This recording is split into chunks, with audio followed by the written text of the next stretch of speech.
Those of you who are outside, please come in so we can begin. Those who are in the back. So, previously we just looked at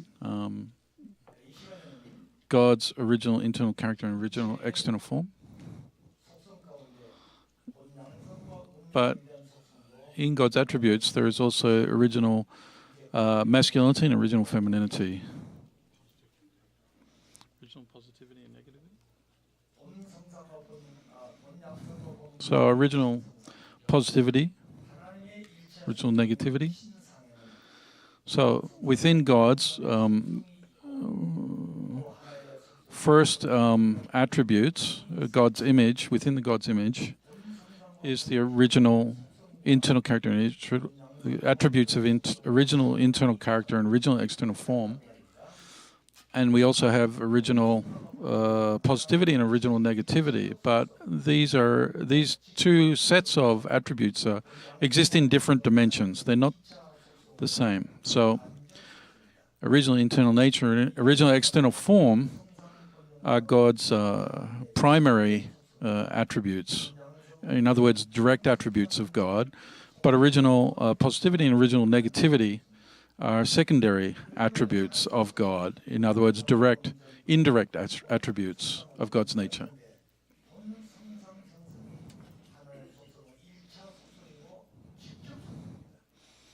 So original internal nature, original external form, God's primary attributes and direct attributes, and original positivity and negativity are secondary, indirect attributes of God.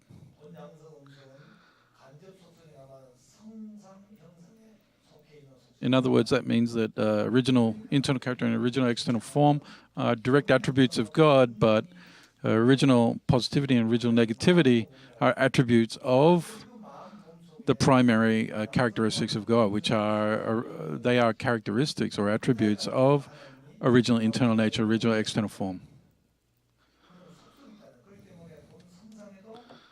So within the original internal character, there is both original positivity and negativity, and with original external form, there is both positivity and negativity.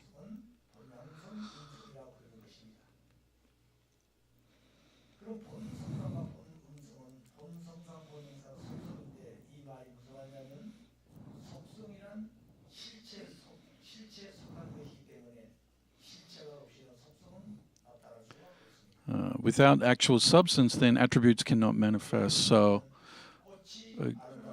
for example, let's think about a flower. A flower is a substance. It actually exists.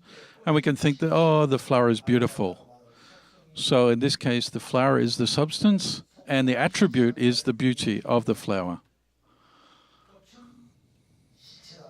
So the flower is substantial. It's real.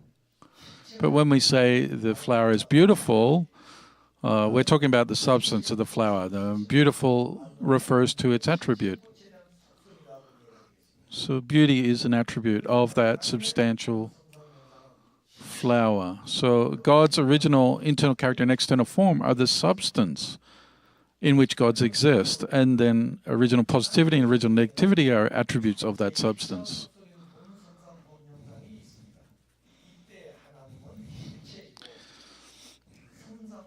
So within God, there is primary attribute of original internal character and original external form. And at this time, God is the substance. And God has both mind and body. So God is the unique original substance of energy. So God existed prior to the universe and existed in the form of love, and the seed of love. The seed of love absorbed the object around it, and this became the emergence of love and the emergence of God.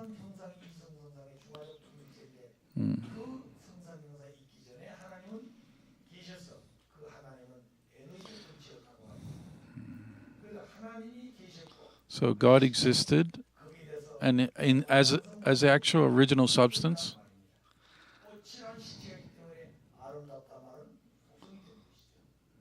And original internal nature, original external form exist as attributes of that substance of God. So in the same way, original positivity, original negativity, they're the secondary indirect attributes of God. So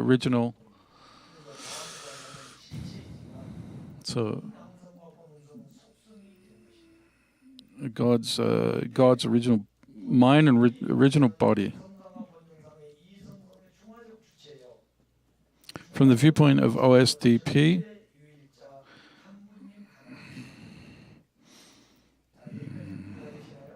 so do you understand what I'm saying so far? God exists as the unified body, the harmonious unified body, is absolute unique nature, unique person, the one person God.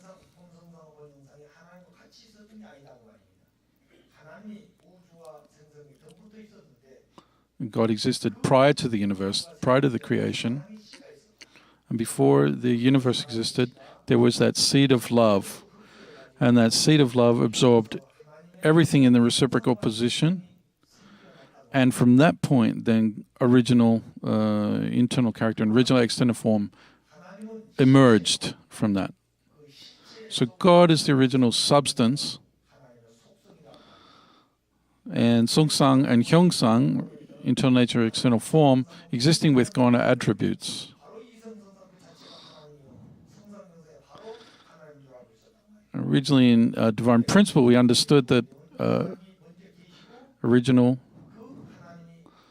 internal character and external form are God, but in OSDP, we understand that God exists as a substantial being, and through the seed of love, then original internal character and external form emerged as attributes of God because of the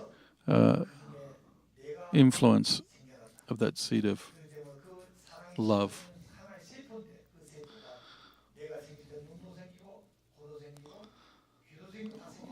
For example, when we're conceived, we exist as a single cell, but from that single cell emerges as we evolve. In our mother's womb, we have cells of the eyes, cells of the nose, different cells come out. In the same way, the original seed of love existed and emerged through God to emerge in the attributes of internal character and external form, and original positivity and original negativity as well.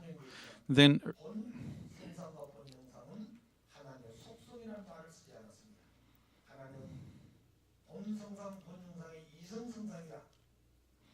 in Divine Principle, we said that God is the original.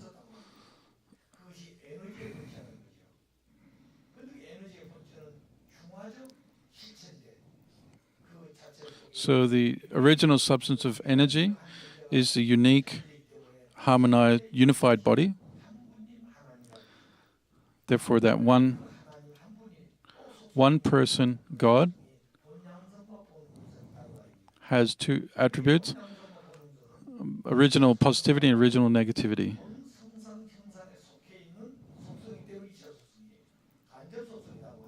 They're indirect attributes of God as they exist as attributes of God's internal character and external form.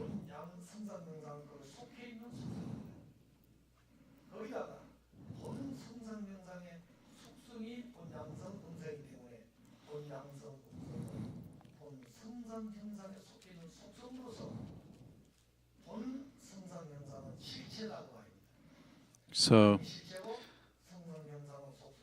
God is the original substance, and internal character and external form are attributes of God, but then we can understand that the original substance, do you understand? Let me try and explain this again. Do you want to try? Yeah. So before the universe was created, God existed, and then He was the original substance of energy. And this was not just some conceptual energy, but it was but it had a Songsang and Hyongsang aspects, and it was a mind-like energy and energy-like mind. and so the mind was energy, and the energy was mind. So the mind is energy, and but it is a harmonized substance, and so it is the original substance of energy. But it is absolute and unique, and it is the subject partner that existed at the beginning. But in that that original substance, when that appears as a substantial being, and it appears as the original Hyongsang, original Songsang and Hyongsang, and that came about because there was a seed of love which absorbed all the reciprocal beings around it, reciprocal things, and so so God came into being as and God came into being. So God also came into being, just like us. So we come into being as a result of the love between our father and mother and our father's seed, which is a cell, we come into being as a result of that. So also with God, there was a seed of love, and then that is how Songsang and Hyongsang came about. And so his eyes and ears and mouth came into being because of love. Because of love, they came into being. Now, until now, in the divine principle, we just learned that he is the dual characteristics of Songsang and Hyongsang, that he is a unified body of original Songsang, original Hyongsang, and that he is absolute and unique. But he has attributes, and that is original yang nature, original yin nature, that's positivity and negativity, and he is the harmonious union of those. And so what we call it in terms of his position, he is in the masculine subject partner position. So if you take, is he the feminine subject or masculine subject? Well, the masculine is the subject, and so in terms of his position, he is the masculine subject position, so that's why we call him father. This is what that says in the divine principle. Now, in the OSDP, we say that God originally first, before original Songsang, original Hyongsang, is the absolute unique and eternal and unchanging. Then what kind of existence was he? He was the original substance of energy. That original substance of energy was was a mind-like energy and energy-like mind. So what was the center? The center was love, and then there was the seed of love, and then within that seed, it absorbed all the reciprocal things, and so then his Songsang aspect, the Songsang part of God and the Hyongsang part of God all came from that. So also God came about as a result of love. So, but as a result of love, by love, not as a result of, but by love. So I think we need to pray a lot about this in order to understand it. So until now, in the divine principle explanation, but now we are going more fundamental, more deeply than that. So we cannot have a concept such as a mother God in addition to father God. So therefore, the original there's the dual characteristics of original Songsang and Hyongsang and Yangsang and positivity and negativity, and then that creates God's heterogeneity and his variety. And so, but they were not with God from the beginning. So originally, God was the original substance of energy, and there was the energy part and the mind part, and the energy was mind, and the mind was energy. And then that was a unique existence, and that becomes the subject partner to all the created beings. So that's why he is the unified being. He was the unified subject partner and the unified subject partner. So he's a harmonious unified being because he has a original Songsang and Hyongsang, and those are unified. So why are they unified? But that is a result. It was a resulted thing. First, there was a first God, and then Songsang and Hyongsang came into being. So when you look at a seed, you look at a bean, for example. So there's a skin that surrounds it, isn't there? but there's just one seed surrounded by this a seed. But if you open it up, so there are two parts to it. But if in the two parts there is a sprout, so and it is not, and only sprouts one. At the end of that, there's two leaves at the end of that. There's always two. So no matter what seed it is, there are always two leaves ready to come out there.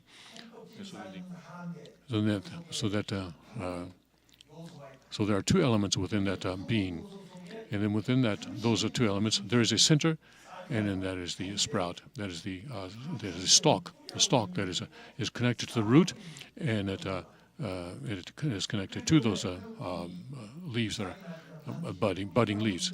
And so first the root goes down, and then the stalk goes up. So then the sprout goes up. Not the other way around, but because the root has to go down in order to suck in the energy and the life. And so there's only one sprout there. Only one sprout, and there are two elements though. So God is one, just like a being. But there are two elements within him.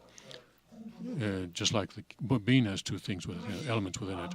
So there's the mind-like energy and the energy-like mind, and there's the love that represents a man and love that represents woman.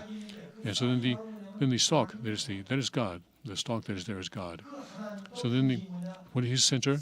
It is the love that has the power of life, is what his center is. And so then by the love and by the seed, he absorbs everything, and then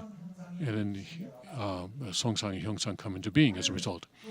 And then and within the being, within the skin, there's one. There's only one, but you can see. But if you open it up, you see two. And then there's a stalk, and at the end there's a sprout, budding leaves. And then all seeds are composed like this, whether they are large or small. And so then God also came into being as a result of a seed of love, and then that is one. There are two loves though. There were two loves in that seed. There were two loves in that seed: a female seed, a female love, and a male love. And in the center, there was God, and then at the end of that, there was two budding leaves. And then that is how Adam and Eve came out as substantial bodies, substantial beings of God. So there's only one substantial being, but we cannot say two. We cannot say two. We have two sides, but we cannot say there are two seeds. So then we cannot. So it is a mistake to look at the attributes of God and say that there's a Father God and a Mother God, and so then to say that there's heavenly parents, and also that is a wrong from divine principle point of view. That is a wrong expression. So people say, oh, okay, I understand. So today, in the Family Federation, all the leaders pray to heavenly parents. That's what they begin their prayers with. And then after that, they say God. So, if they're going to begin with heavenly parents, they should continue to heavenly parents. But first they say heavenly parents, and after that, then they call out to Father after that. Well, that doesn't make sense. So, now receiving his content. Don't just think, I see. But so how is it then that God becomes the parent? Because within the Father there are two seeds, and those seeds come out, and we have the son and daughter, and these son and daughter come from the Father, and they become the substantial being, and they become parents. Then they become the substantial God, and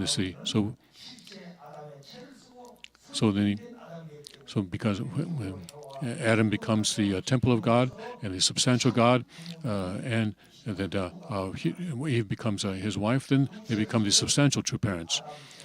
But God, however, has Adam is Adam's body. Adam's body is God's body. So Adam is God's body. So what is Eve? As she was growing up, she grew up as God's daughter, and Adam grew up as a God's son, and once they're grown up, they have to become one. And when God takes on a body, He takes on Adam's body, and that because He's the Father.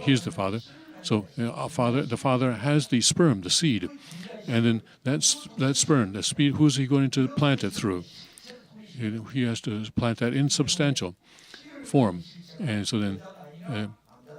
And then that is the man who plants that seed, not Eve, but Adam. And so that is how. So that the seed of the incorporeal God comes and becomes one with Adam's, a substantial seed. Then what is Adam's seed then becomes God's seed. And then Eve, what does Eve do? So when she goes to before God, she is his daughter. But when she is receiving that seed, she is the object partner, and Adam is the subject partner. And so then so Adam, who becomes the substantial body of God, he becomes one with the Eve. He was one with the Eve as the subject partner. And so then the seed, by love, he plants God's seed into his object partner, who is Eve. And so then Eve,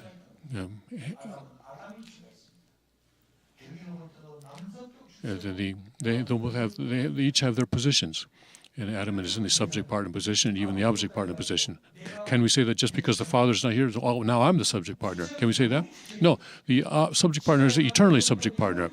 Whether he goes into the spirit world, he's still the subject partner. And now, but in the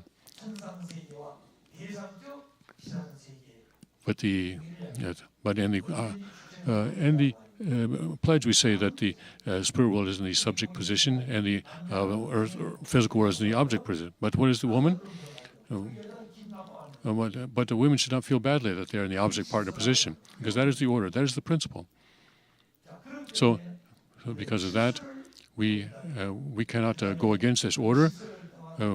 We cannot go against this principle. So then, God cannot be with that situation. So then, God is the subject. God is the substantial being, and the attributes are Songsang Hyongsang. And then, what are the attributes of Songsang Hyongsang? That is the positivity and negativity. So then and when we talk about the original positivity and original negativity being attributes, we are saying that the original internal nature and original external form are substantial. So God is eternal, but He has a mind and body, and that within the mind. There is the positivity mind and the negativity mind, and on the body as well. There's the positive part and the negative part, and so this comes together is Songsang and Hyongsang. There's an internal nature and external form. But it comes together as a unified, harmonious, unified body. Also, when now in men and women, there are also positivity and negativity in each. Why do Adam and Eve both have a positive and negative within them? Because Adam is God's substantial being, and so he must also be a harmonious union of positivity and negativity, because he has to have that harmoniousness of God, and the substantial being. And so within the man, there must be, within the man's mind, there must be a positive aspect and a negative aspect. And within the body, there must be a positive and negative aspect. Because God's substantial form must also have his harmonious nature. Because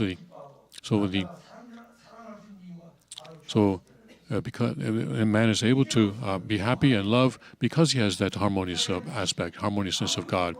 No matter, so let's see, even if the most excellent man,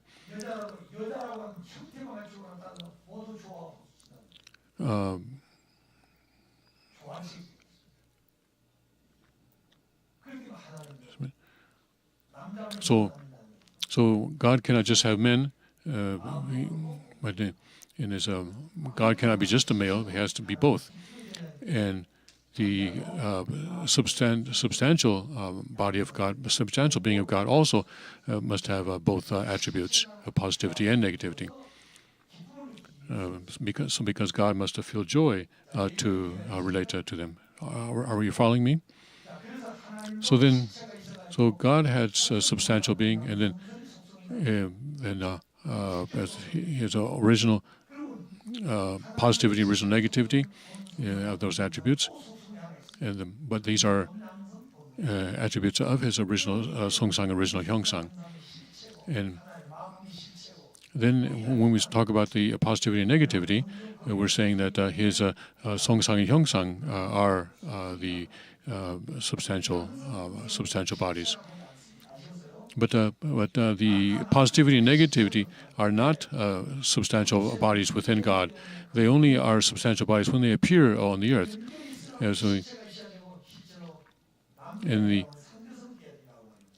And God created them as two, so that they could multiply.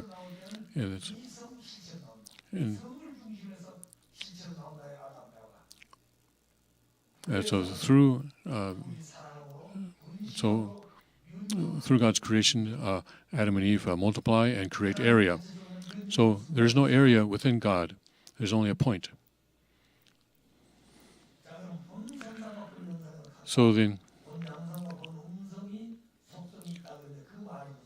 each original Songsang and original Hyongsang both have original Yangsang, original positivity, and original negativity as attributes. So each of those have those as attributes. So the original Songsang and original Hyongsang are the essential attributes of God, and then their attributes are original positivity and original negativity. So each of them have that. But God Himself is the absolute and unique being, and original internal nature has the characteristics, attributes, and that is the original positivity and the original and the negativity. So within the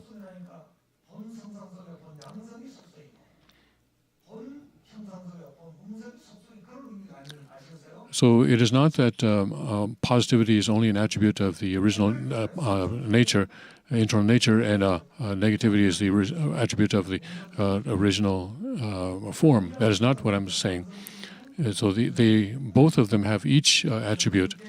So the original Songsang, original internal nature, has attributes of original positivity and original negativity, and the original Hyongsang, original external form, also has attributes of both attributes of original positivity and negativity.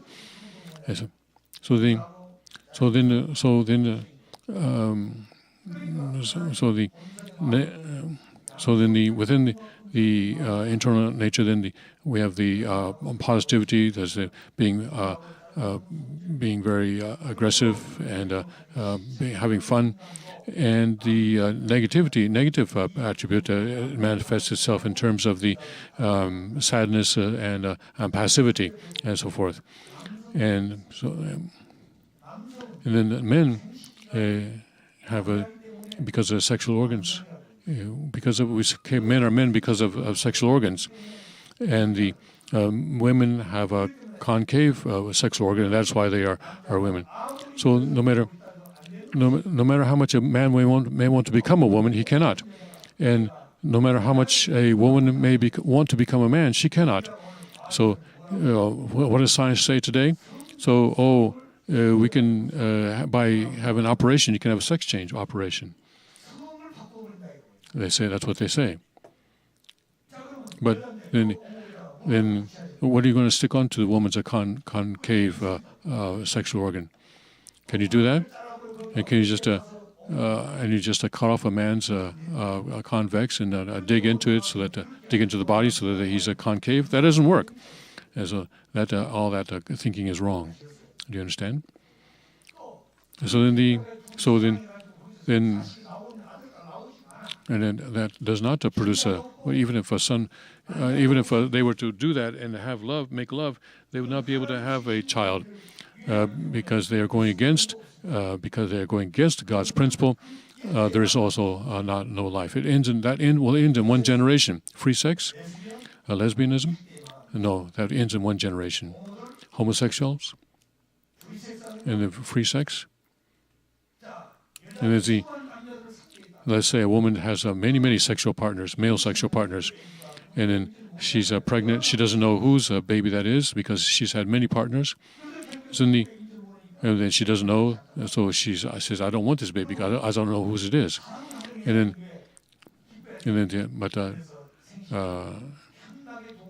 That she's using her sexual organs in a hedonistic way, and even to sell it for money, and to make it as a commercial commodity.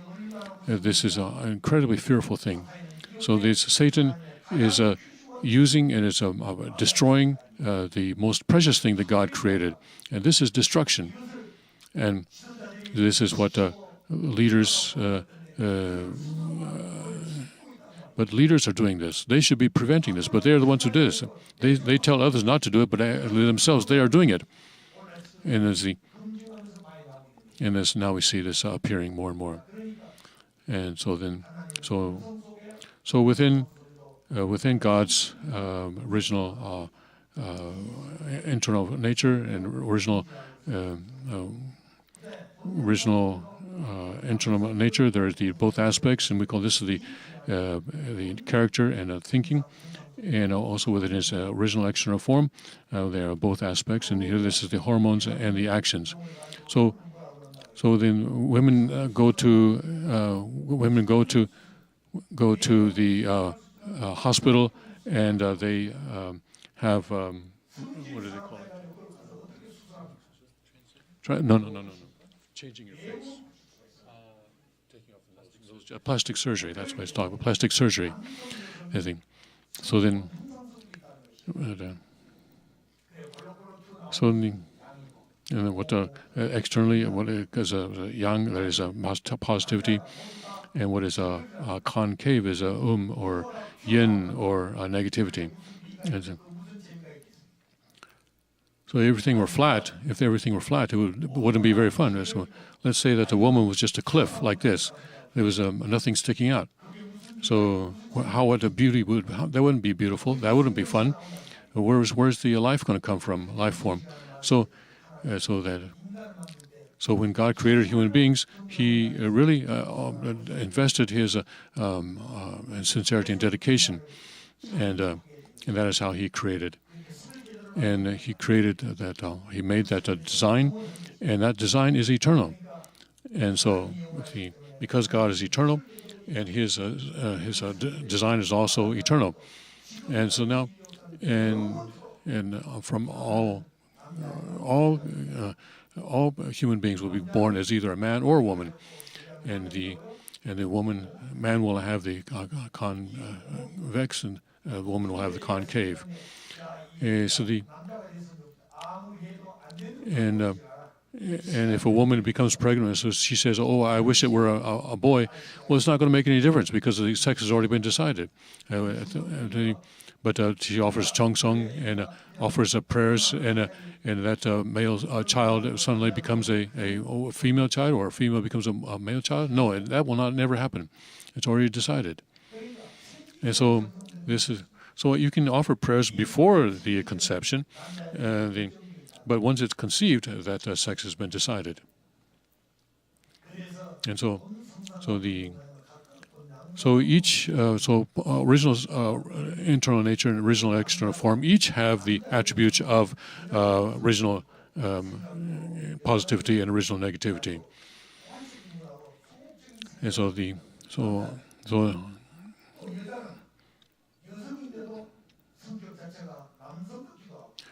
but sometimes a man may have a female type of nature, and a woman may have a masculine type of nature. That can happen. In the form also, the external form, the man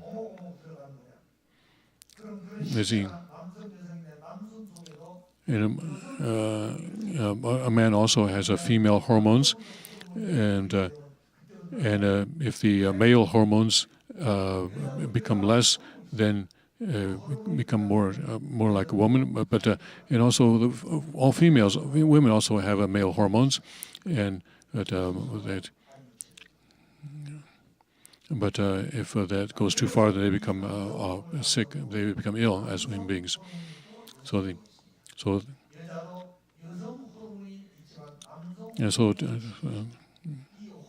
these the balance of hormones, if it is not correct, then the balance of the body breaks down. This is very important. And so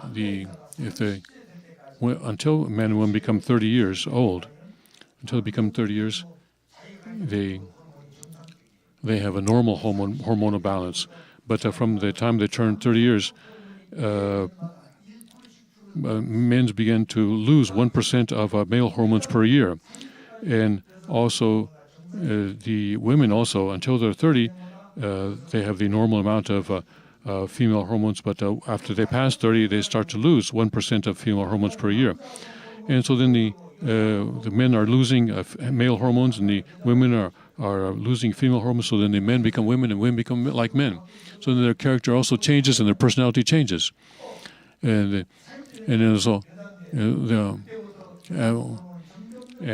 someone as a woman until she's 30, and she has the same level of male hormones, but the female hormones start to go down, and so when they're young, women cannot stand up to men, but after 30, the women get stronger and stronger and stronger, and the women begin to bow down their heads, lower their heads. Do you understand?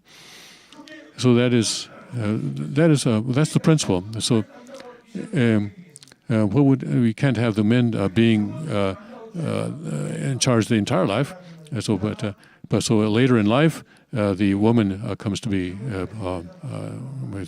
So don't treat women badly when they're young, because you may have to pay for it later on.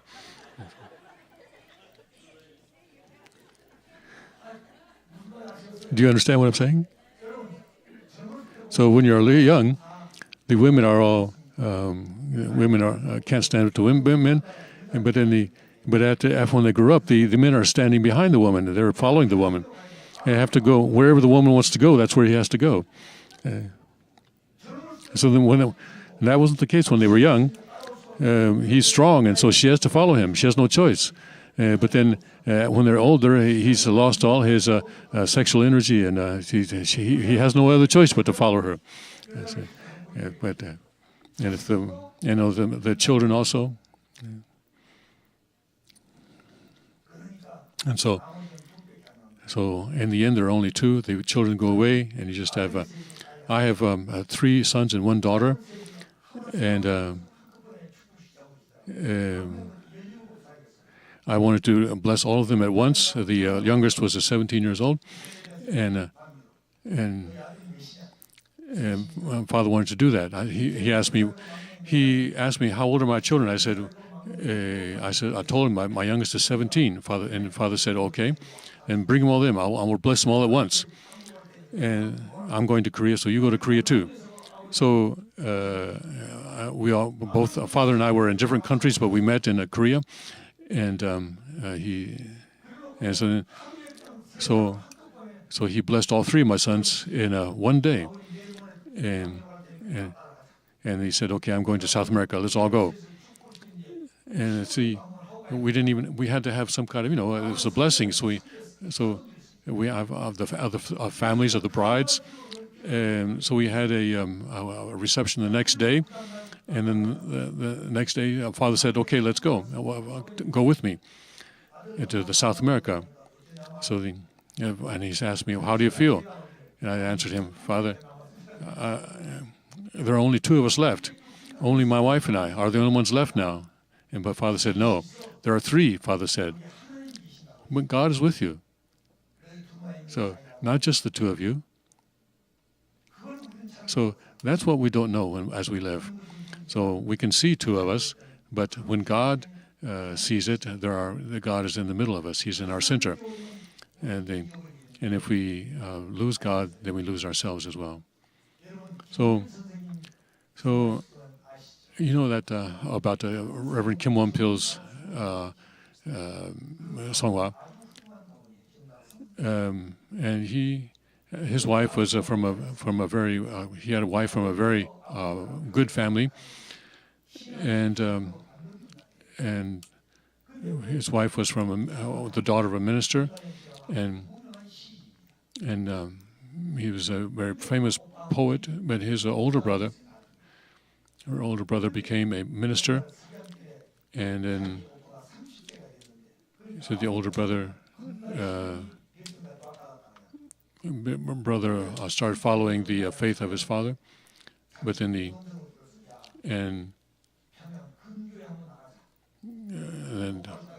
and he called his sister, and they went to a field, and the brother and sister went together to a field. And he said, "How many of us are here?"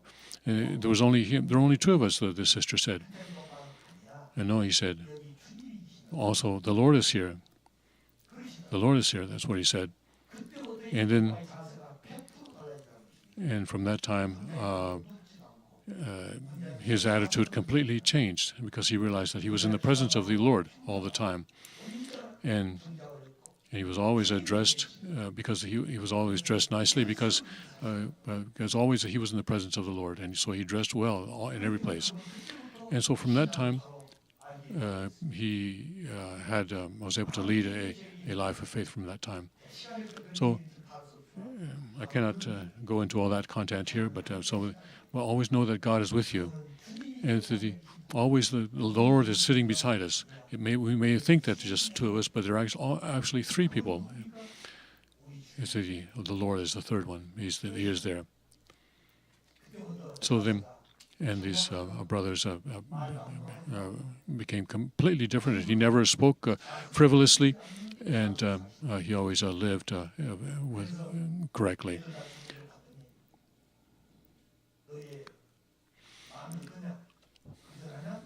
And so Father said, "Now that you blessed all your children, how do you feel? Do you feel empty?" And I said, "Yes, I feel some empty, but there are only two of us left." But Father said, "No, God is with you, so there are three." So if you think of it that way, you're not lonely. And because the omniscient and omnipresent God is omnipotent God is with me. And but he has to be in our center. We may have to put him in our center. And then you can forget everything else. So, but we have to have that. It's not difficult to have that kind of a heart just by listening to someone. But if you have some opportunity to have that kind of a heart someday, then you will feel the need to live that way. In 1976, I was. This was at the time of the Yankee Stadium.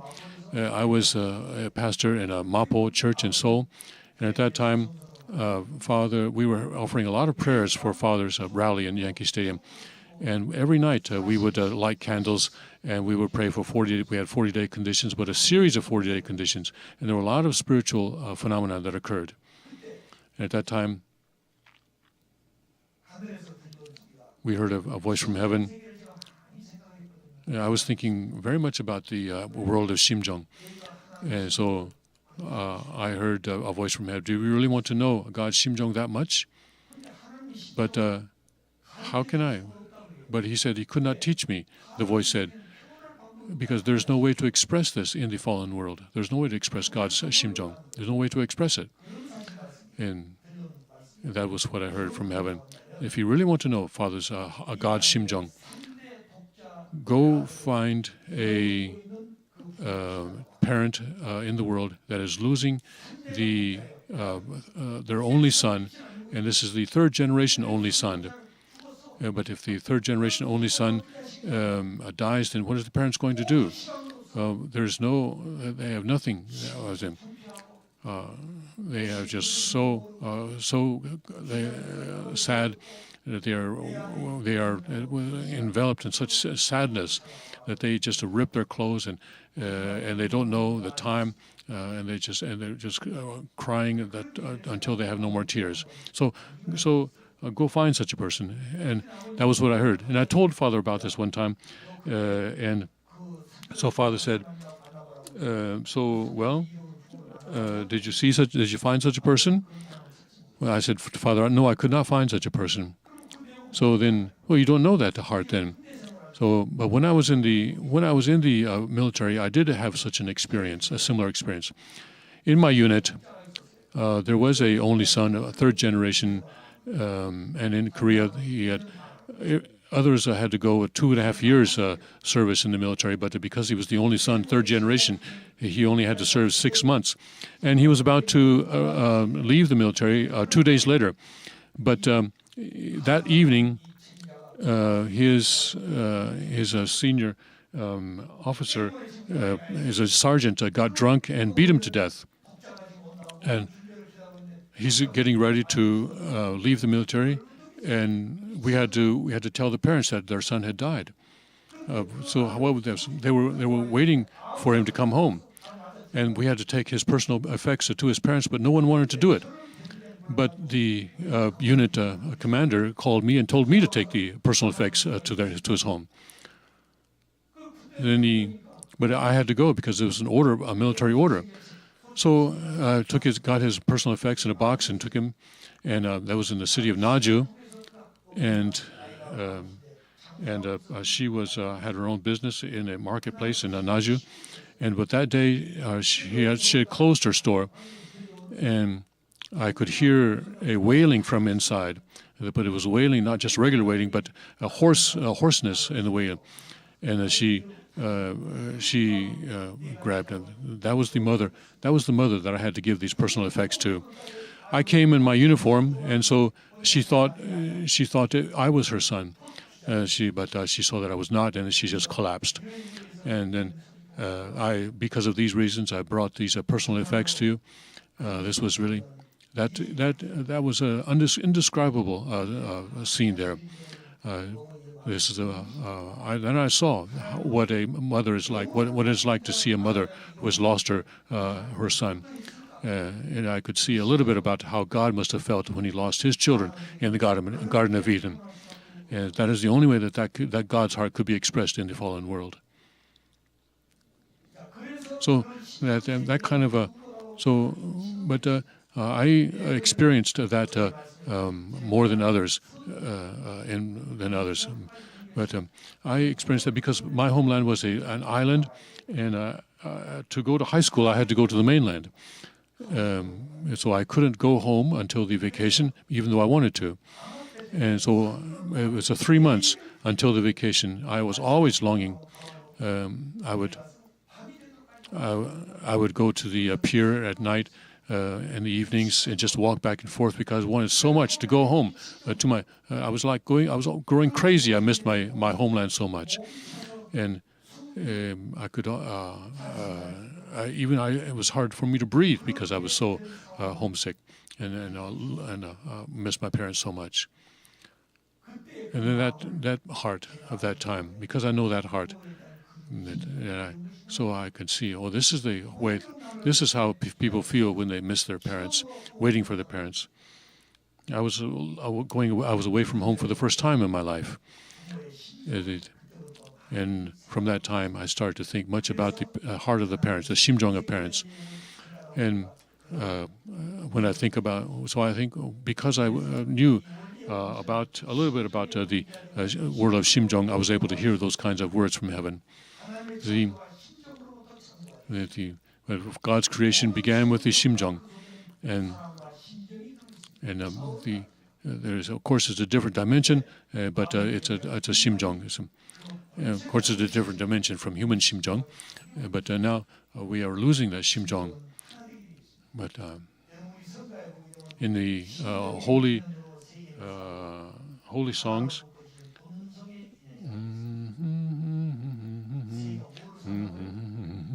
That's holy song. Which is that one? That one talks about the one world of heart, and the word of heart is in the English translation, but that's Shimjong. one world being connected in heart. Is that it? And there's the eternal relationship, eternal inyan or relationship. So we sing that, but we just sing it without really understanding the meaning. But there is meaning in the words to that holy song. God's 심정, God's love is in there, and then those who understand that will shed tears when they sing that song, and that will change us. That will change. That you can change that way, and so without the tears, that cannot be changed. Do you know what love is? It is missing someone, longing for someone. Thank you. Longing. It is a longing more than it is. And without longing, we are dead people. We have to be longing for someone day and night. So the relationship of 심정, we become one through the relationship of 심정, of heart, and that in that relationship the world becomes one. We need to really feel the nature of those words. And so we need to hear God's words not just once, but tens of times and hundreds of times. And we need to think of God's words even in our sleep, and even as we are eating, and do whatever we are doing. Even if you are sitting on the toilet, always be thinking of God's words. And when finally the problems that we have resolved, then there's no greater joy than that. And so we need to seek out those words of Father. It's not just following what other people do. That's not enough. So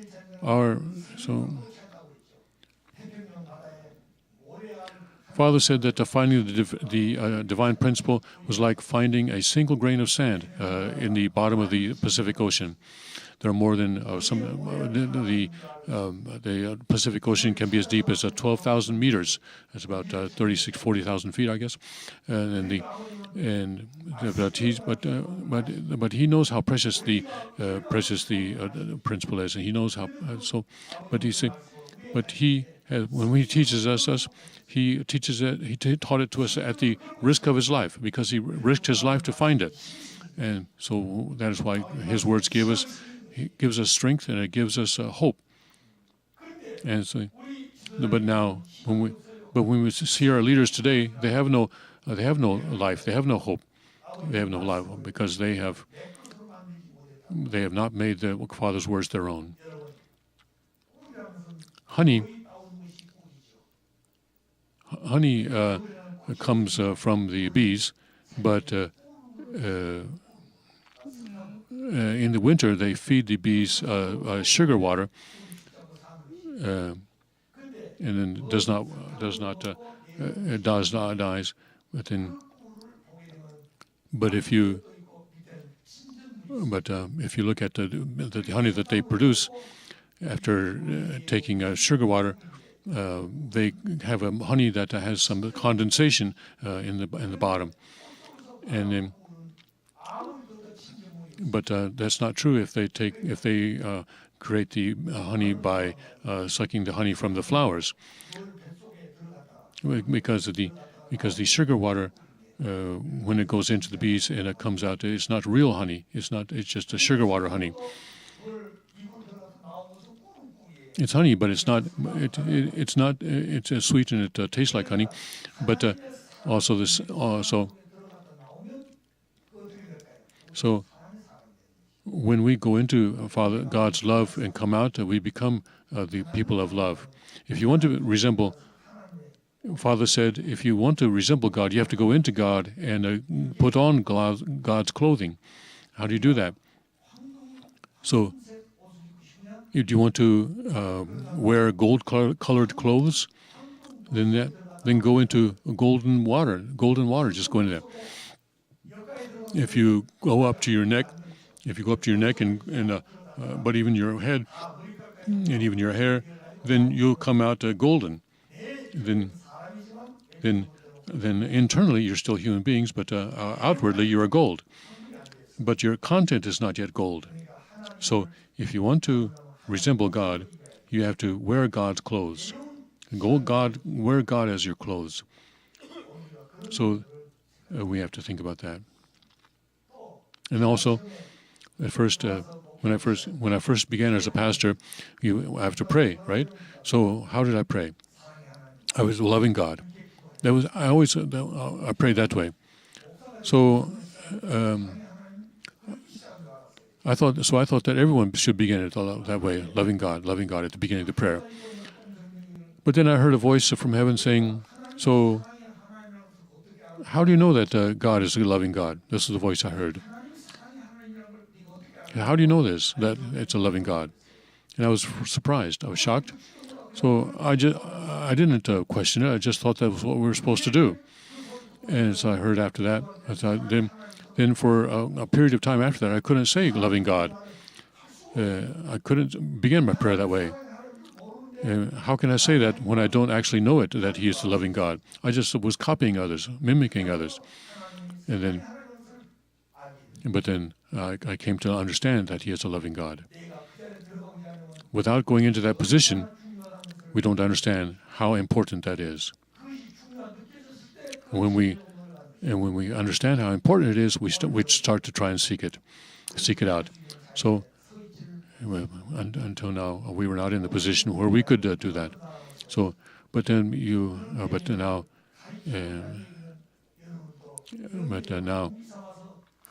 But I hope that today will be an opportunity for you to begin to think that way and to seek that God's word that way. Simjong is Simjong, love. These are easy to say. Well, we need to become that type of person. That is a person of God, a godly person. Then a tasty person, a taste of love, a fragrance. What kind of fragrance? It would be a fragrance of love. And the fragrance of love is loved by everyone. Everyone likes it. All the nature loves the fragrance of love, likes the fragrance of love. And we have to become that type of person. So now, we've talked about the original internal nature and original external form. So then, the creation of male and female centering on sex. And so now, until now, we've talked about the original internal nature and original external form, and how these have the attributes of original positivity, original negativity, and that each of those has both attributes.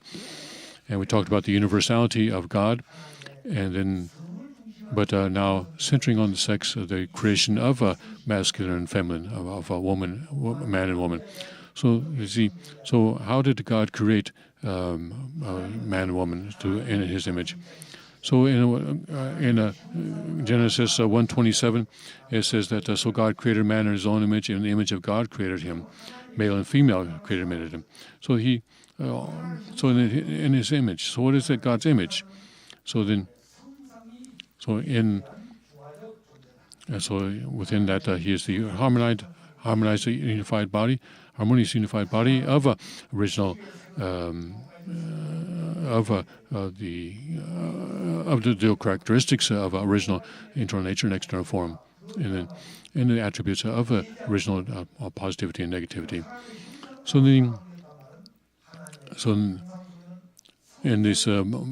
attributes exist for both of God's internal nature and external form, and He is a unique being. He is the one God, and in the original external form, there is the harmonious unified body of the original positivity, original negativity, and in his position, He is the male subject partner, and so we call Him our Father God. He's the one God, and He is our Father, and He is not the mother, and one God. And He's not a father and mother, but He's going to be the parent, though. So He has two aspects within Him. and he has the seed for male seed and female seed within him. And when he has a son and daughter, and when those son and daughter grow up to become true parents, then they become the substantial true parents. And so then in the completed Testament age, the term true parents is so great. In the New Testament age, the word father was great, but now it is true parents. So because the Son has come, Son came, we could say it's the Father. But in the completed Testament age, the true parents came. And so then, who are true parents? What kind of person are they? So we see them as they are a human being, but they are the visible. But He is the visible God. See? Jesus said, "When you see me, you see the Father." So, when you see me, you see God. And the Jewish leaders said, "How can that be?" Who is our true Father? It's our true parents. And who is our true parents? It is the substantial. He is the person who makes the invisible God substantial. So he has so the Songsang is within God, and it is the harmonious union of these. And so here, this is where a man and woman come from. So here, so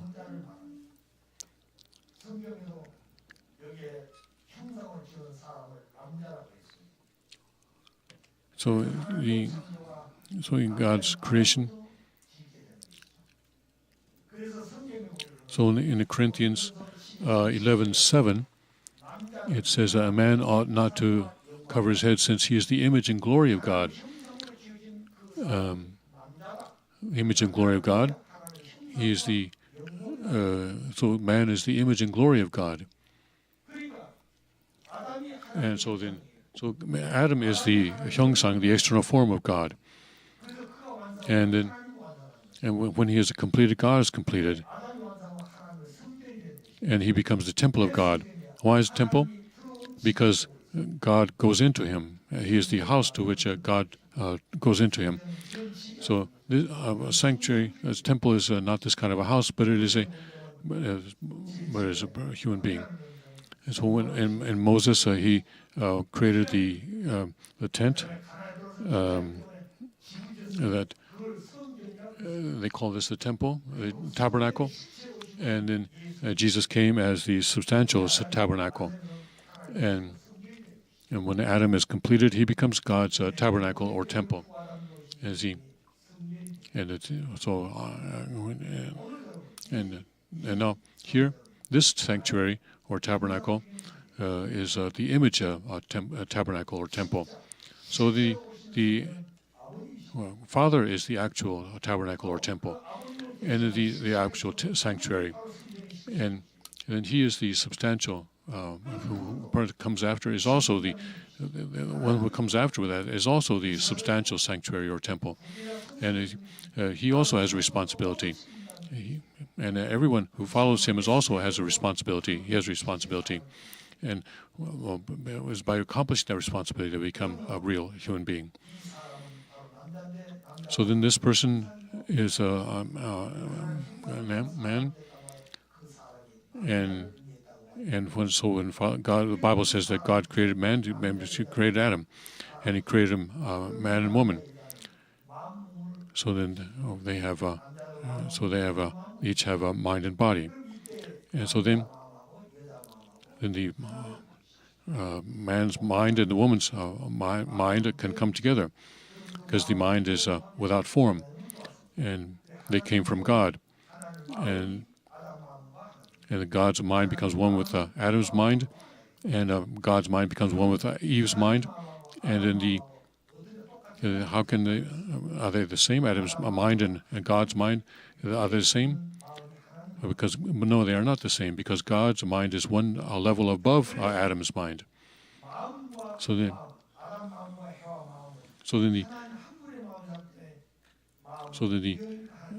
the minds of Adam and Eve can come together, but not the bodies. So But in the beginning, it is through marriage that the bodies come together and become one. And when they become one by making love with their sexual organs, and so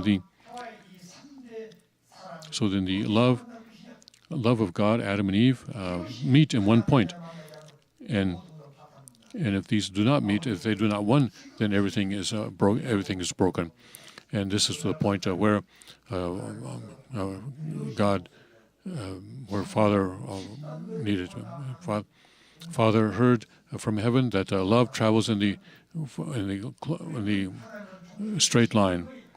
That there's only one. And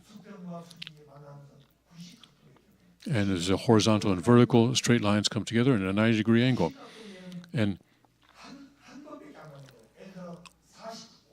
But if it was less than 90 degrees, for example, if it comes together in 45 degrees, they can only meet once. But because it's 90 degrees, they can meet again and again, and infinitely.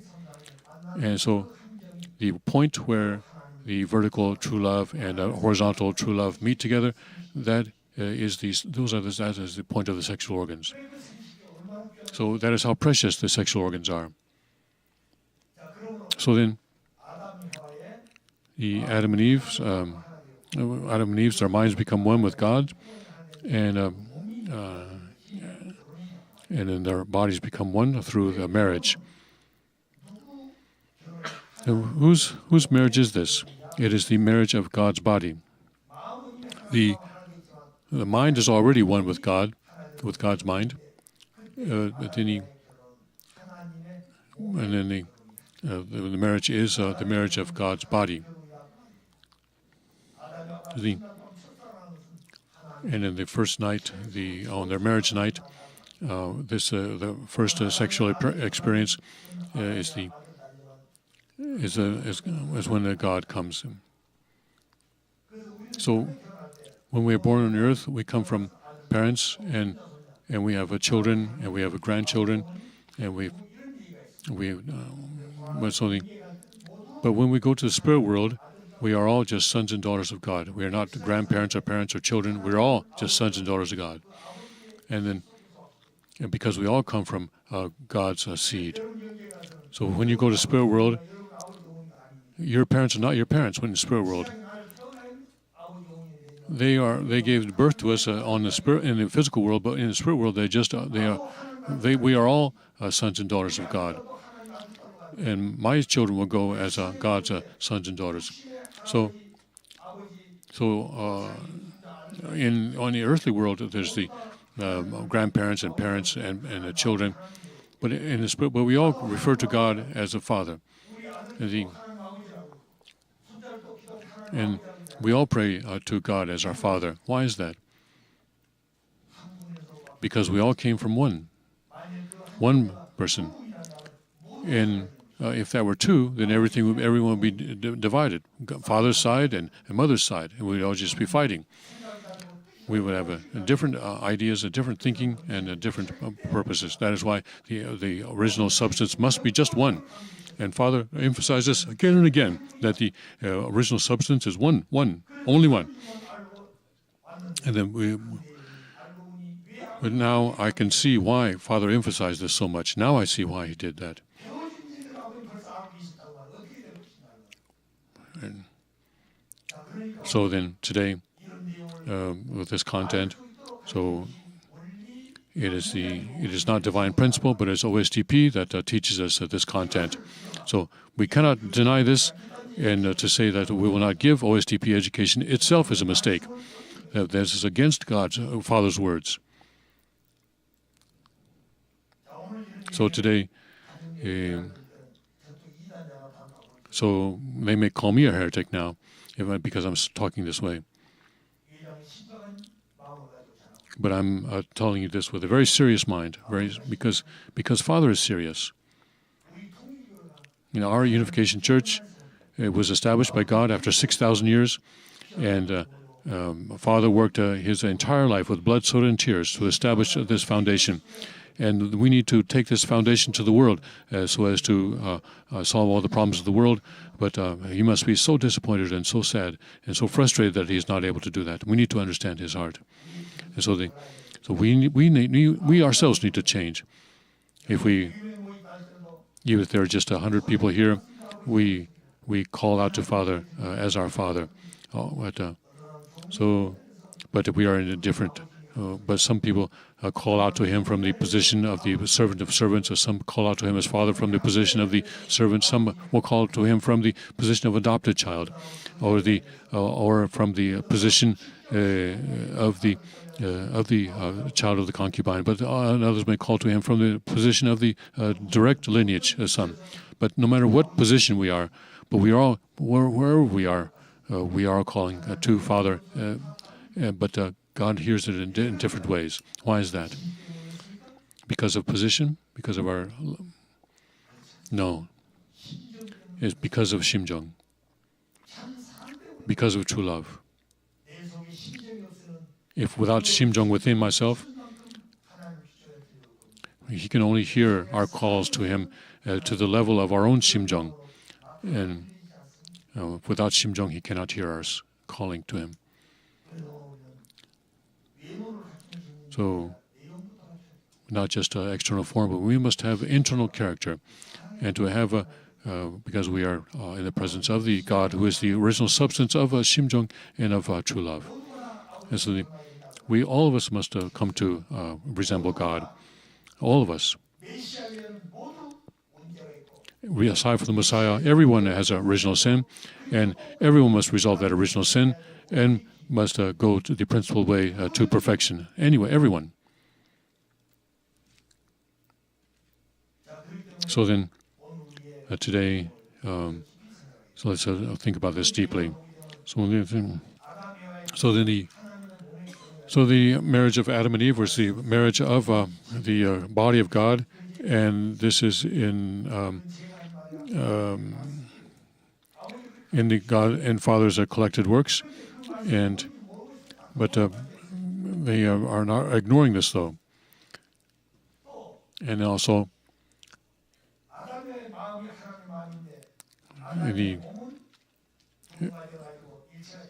so then the mind is united with the God of Adam and Eve. Mind is united with God, and the bodies come together. And then this becomes the mind of the family of Adam and Eve. And that mind is God's mind. And then the husband and wife of that family are the bodies of God. The husband and wife, when the husband and wife make love, they are the bodies of God.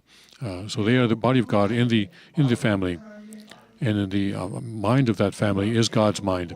That's true with the individual and with the family. And so that family will become the basic unit of the created world.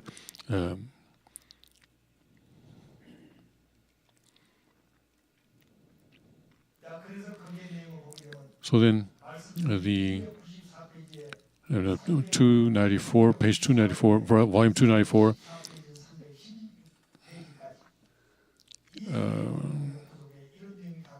This content is in volume 294 of Father's words. But without knowing this, well, they say, Reverend Yu is saying something that's not in the principle, not in the divine principle, they say. But these are the words of our Father. And He's already taught us all this. He's taught us about God, about who Father is, who He is. And only the Son can know the Father with certainty. And so the Messiah came to this earth, and He teaches us directly about the Father. Do you understand? So then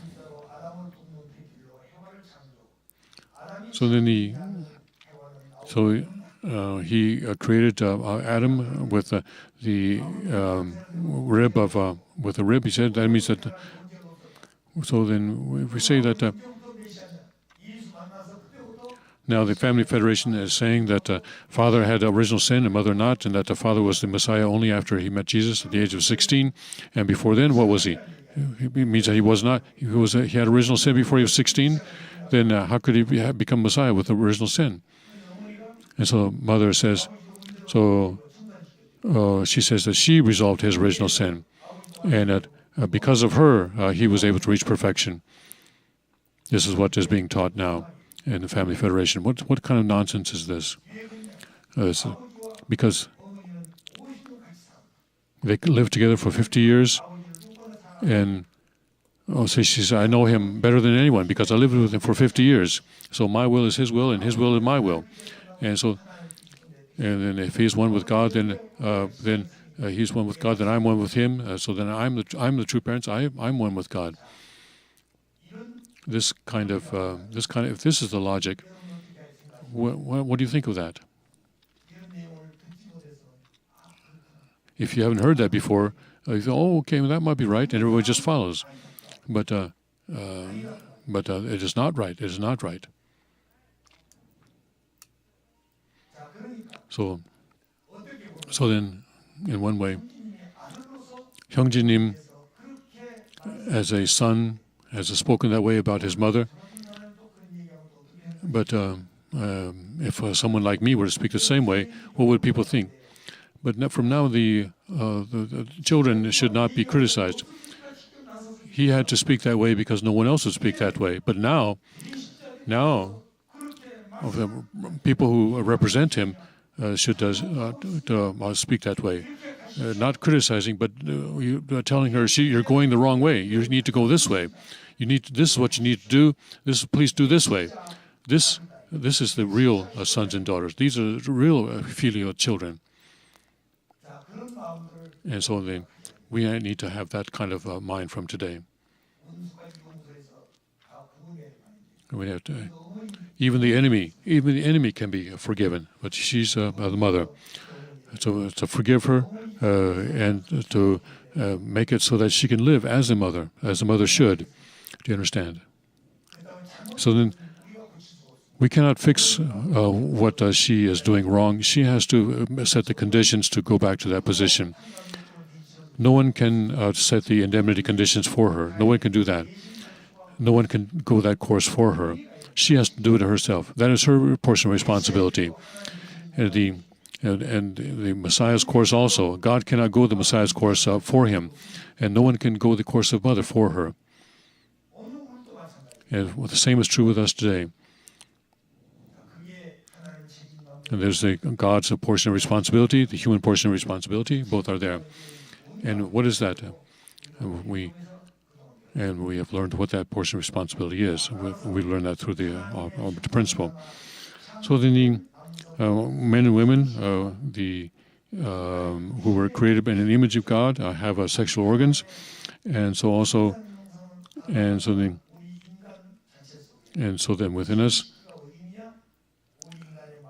so we have sexual organs not in our mind but on our body, and also God too. He also has sexual organs not in his mind but in his body, and that but God's sexual organ is expressed in the man's sexual organ. We say just because there's a positive and negativity that they are together. No, these are attributes, and so both have positivity and negativity. Songsang, Hyongsang both have positivity and negativity. Why is it that way? To have a harmonious union,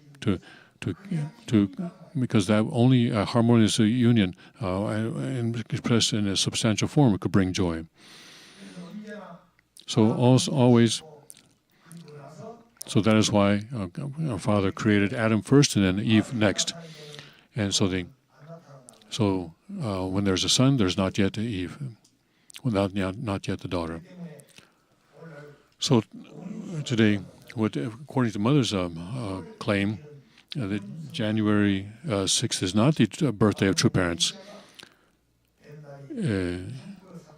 because Father became the Messiah on April 7th of 1935. So Father, according to her, that's when. So we have to be celebrating his birthday on April 7th if we accept her logic. And this would also be, so January 6th would just be Mother's birthday. So I don't know if she realizes this, so when she claims this, I don't know if the people around her are pointing this out to her.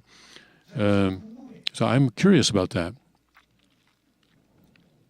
Do you understand? We're changing the birthday of the Messiah here. This is incredible.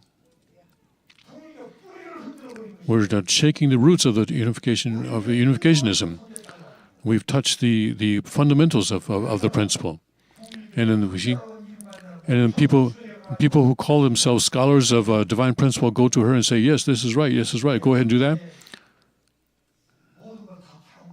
These are people who have sold their positions as scholars. Just because Father isn't here, they are going against Father. They are betrayers of Father. They don't know. I don't care how much they've studied the principle. They don't know the principle. And that's how I feel. So then, what about you? What about you, they might say. Well, I mean, but there may be things that I don't know. But I do know what Father taught me. So today, we are able to hear these things. And so I'm able to stand here with confidence because I'm speaking what Father taught me.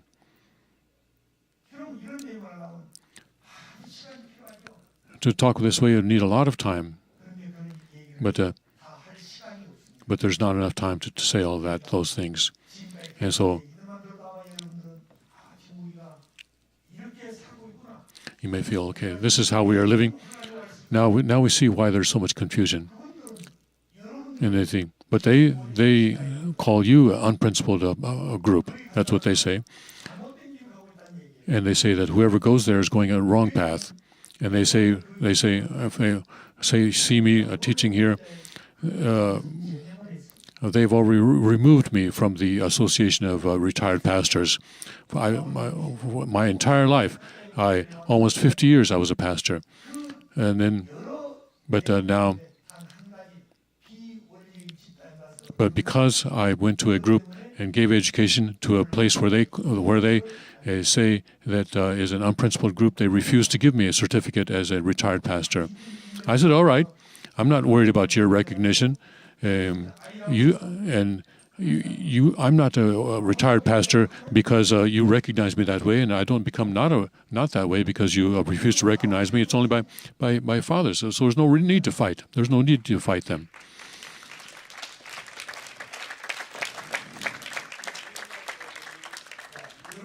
So you're sitting here as they call you an unprincipled group. But people who are going against the principle are calling others unprincipled.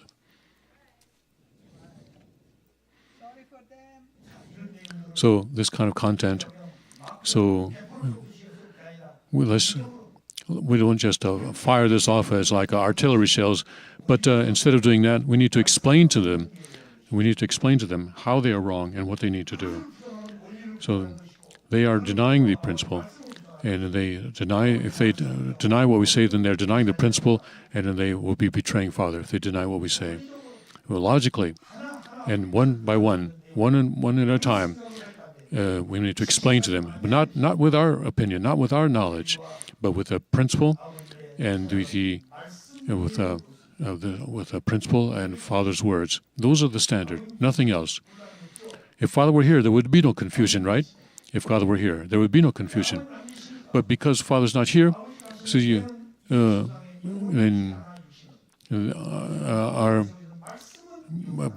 but His words are eternal. Father's body, physical body, was not eternal, but His words are eternal. And there will always someone be on earth who will be His physical representative body. So So then, the current representative body will also go to spirit world someday, but then there will be a new representative body after that, and there will always be a representative body of God and of True Father on earth. That is the pillar, and that is the pillar of a heaven and earth. So through the words we educate that, and we need to teach that through the words. Otherwise, our descendants will. How will they go? How will they follow? So final conclusion.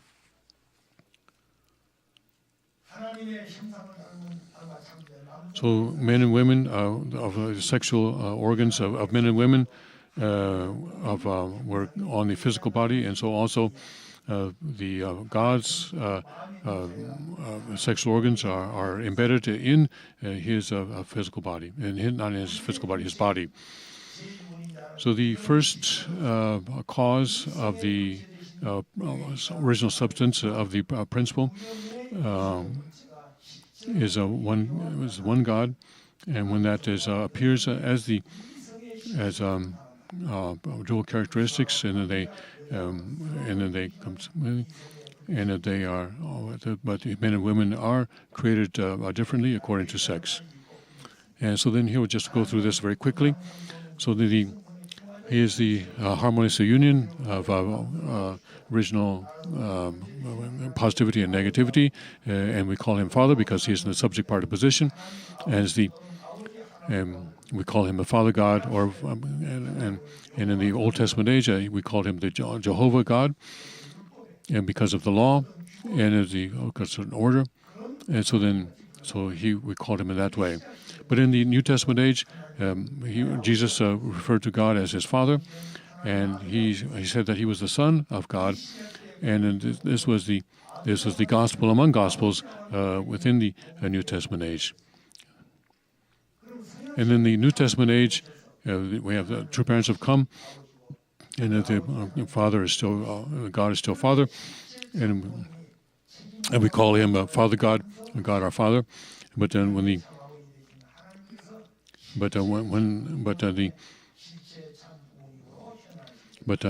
the God takes on the body of true parents, because he is our incorporeal true Father. That true parents is we need to understand true parents. We think that true parents is father and mother, but that is not the case. Who is true parents? True father is true parents. Father, in Father's words, it is written this way. In volume 280, page 77, he spoke this in November 1st, in 1996. It says Reverend Moon's official name, the official name of Reverend Moon, the name that the God gave me is True Parents. So True Parents is the name that God gave to our true Father. So God gave Father a name, and that name was True Parents. So Father is True Parents. So he is the substantial True Parents. So he is the male, but he found a woman on earth, and he has to go with her on to the substantial True Parents. And the person who was chosen to do that was a mother. But she has to go that path of centering on Father. She cannot leave a Father. So it is not a path that she has to follow Father on that path. It is not the other way. It is not with a father following mother. So we need to understand this correctly and go the correct path of faith. All right, so let's stop here, and let's have a prayer. Yes, there will be another lecture after dinner at 6 o'clock, and that will be our final lecture today. So.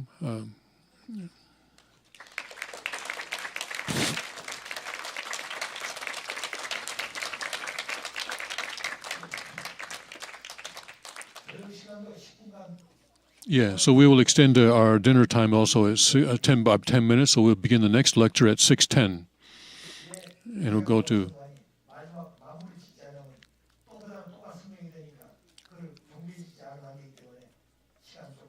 I went over a little bit because I had to come to a certain stopping point. I apologize for that.